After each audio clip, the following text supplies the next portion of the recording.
Semua rakyat Malaysia yang menetap di Iran dinasihatkan meninggalkan negara berkenaan serta merta melalui apa-apa kaedah selamat dan tersedia.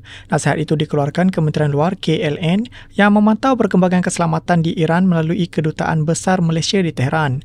Kenyataan dikeluarkan Wisma Putra pada 17 Jun berkata, keselamatan dan kebajikan rakyat Malaysia di Iran kekal sebagai keutamaan selain usaha dipertingkatkan susulan tindakan agresif rejim Zionis terhadap Iran Jumaat lalu yang memburukkan lagi ketegangan secara ketara di rantau berkenaan. Katanya, Kedutaan Besar Malaysia di Tehran ketika ini terus berhubung rapat dengan semua rakyat Malaysia yang berdaftar di Iran. Semua mereka disahkan selamat dan sudah dinasihatkan untuk meninggalkan Iran dengan segera.